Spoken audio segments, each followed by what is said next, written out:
Okay, so now we got the hood removed. The car's been jacked up. I would suggest not putting it much higher than what needs to be. The wheels just above on the jack stand. To give you access to take the wheel off when you go to find top dead center. You can rotate the engine. Obviously disconnected the battery. All the top has been removed here.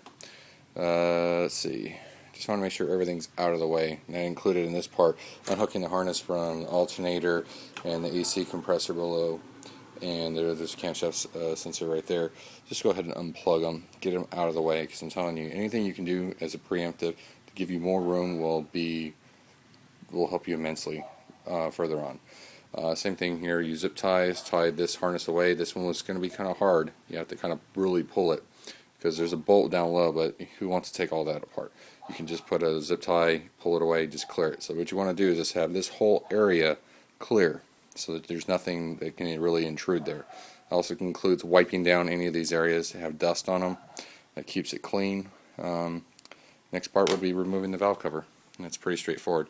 Also, just a quick note, I always put the bolts back, just a little bit, just so they're there, so you don't have bolts laying over the place and you know exactly where they go. It's just a mechanic thing. If you think you can remember where everything goes, good for you, but I'm telling you, when you really are taking things apart, it's better just to kind of slightly place them where they go. It only takes a second, and it will save you grief if you do lose a bolt. Alright, we'll be back soon.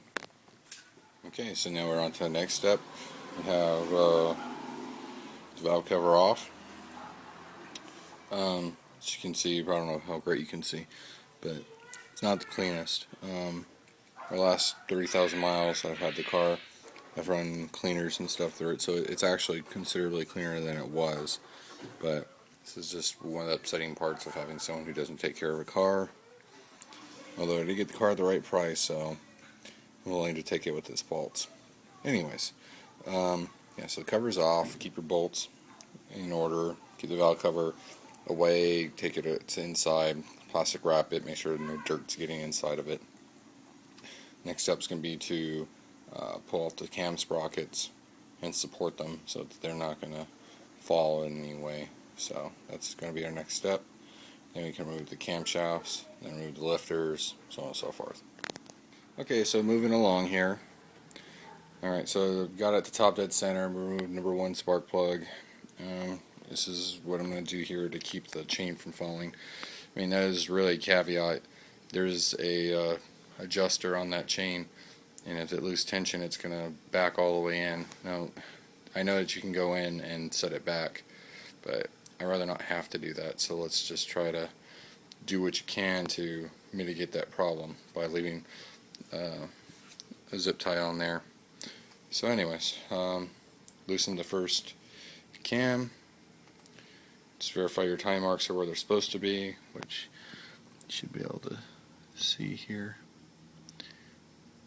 Let's see if I can get it focused. There we go. Right there. Then on the back side of the cam, I don't know if I have enough light. There's a mark there as well. Anyways, alright, so we'll get back to it. Start removing the first cam. You have to remove the exhaust camshaft first, and then followed by the intake cam. You will not remove the sprocket for the intake side. So we'll come back soon. Okay guys, update time. Camshafts are off. One issue everyone's going to run into is the tensioner on the timing chain. Obviously, I secured the timing chain so it doesn't fall off the sprocket on the bottom. But our issue is that the tensioner right there extends all the way out as soon as you let it go. So what's going to have to happen there is that we're going to have to take out the tensioner, which requires this back harness to come off, engine mount to come off. I mean, it's pretty extensive to get to this back of this stupid little tensioner, because the bolt that holds this harness on is right next to the engine mount. So that's going to be a pain in the ass regardless. So whatever, let's just get these valves done. They're all exposed, except, keep your lifters separated. Took the camshafts in the house. Make sure to have assembly lube ready to go when you're finished so that you can start reassembling. That's pretty much it for right now. Update coming soon.